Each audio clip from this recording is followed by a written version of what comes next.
History repeat करेंगे, history defeat करेंगे। I might fear मैं এইটো ক'ব বিচাৰিছো যাতে নৰেন্দ্ৰ মোদী ষ্টেডিয়ামখনে যাতে নিজৰ হিষ্ট্ৰী ৰিপিট নকৰে। কিয় কৈ আছো ভিডিঅ'টো সম্পূৰ্ণকৈ চাব আপোনালোকে। তো আজি হ'ল বিগ মেটছ আপ টি20 ৱৰ্ল্ড কাপৰ final match India versus New Zealand.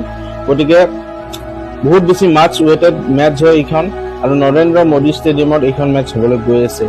এতিয়া মই ফটাফট কৈ দিওঁ যে এই মেটছখনত কেনেকুৱা টাইপৰ মেটছ হ'ব। আমি অলৰেডি খবৰ পাইছো যে কালি মই ভিডিঅ' বনাইছিলো যে মিক্স সইলৰ মেটছ হ'বলৈ গৈ আছে। Red and black soil 65% red soil থাকিব আৰু 35% ব্লেক সইল থাকিব। গতিকে আগতে ব্লেক সইল আছিল আৰু ইণ্ডিয়াৰ পাষ্ট ৰেকৰ্ড সেইকাৰণে বেয়া। 2023 ৱৰ্ল্ড কাপৰ ফাইনেল মেটছো হাৰিছে অষ্ট্ৰেলিয়াৰ লগত এইখন মেটছত আৰু সেইকাৰণে বহুতে এইখন মেটছৰ মানে এইখন গ্ৰাউণ্ডক মানে কুফা কৈ আছিল। কিন্তু এইবাৰ যিহেতু মিক্স সইল হ'ব তেনেকুৱা ধৰণৰ কথা নাই। এটা বেষ্ট টিম ৱৰ্ল্ডৰ বেষ্ট টিম হয় ইণ্ডিয়া আৰু one of the best team যিহেতু যিকোনো গ্ৰাউণ্ডত যিকোনো ফিল্ডতে যায় মেটছ জিকিব পৰা ইণ্ডিয়াৰ কেপাচিটি আছে। এতিয়া যদি মই মেটছ আপৰ কথা কওঁ প্ৰথমতেতো প্ৰবেবল প্লেইং 11 তো প্লেইং 11 বহুতে হেৰি কৰি আছে যে কুলদীপ যাদৱক ল'ব লাগে বৰুণ চক্ৰৱৰ্তীৰ ঠাইত। কাৰণ বৰুণ চক্ৰৱৰ্তীয়ে লাষ্ট দুখন মেটছত 2-3খন মেটছত বহুত মানে বেছিকে মাৰ খাইছে।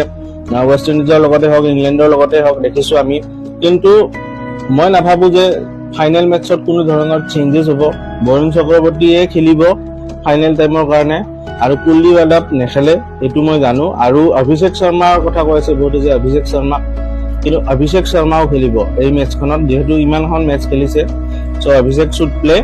আৰু ইণ্ডিয়াৰ কাৰণে হ'ল যে কি অভিষেক শৰ্মাৰ বেটাৰে ৰান অহাটো অত্যন্ত দৰকাৰী। আৰু এইফালে নিউজিলেণ্ডৰ ফালৰ পৰা কৈ আছে বহুতে যে জেকব ডাফি খেলিব লাগে, কিন্তু জেকব ডাফিকো খেলাটো মই দেখা নাই।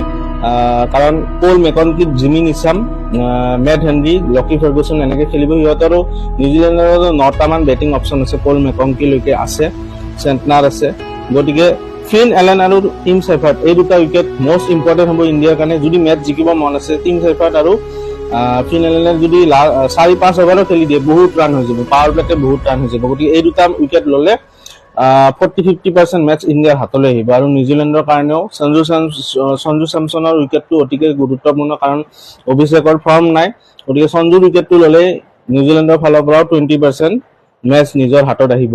কাৰণ সঞ্জুৰ বাহিৰে বেলেগ তেনেকুৱা ঈশান কিষাণে অলপ মাৰি আছে, কিন্তু বেলেগ বেটছমেনে আজি নিড টু ষ্টেপ আপ। গতিকে মেটছ আপৰ কথা ক'লে মই ক'লোৱে। আৰু বুমৰাহৰ 4 অভাৰ গতিকে ক্ৰুচিয়েল হ'ব এই 4 অভাৰ। অৰ্শদীপেও ইকনমি লাষ্টৰ ফালে দেখিছো অলপ ড্ৰপ হৈছে।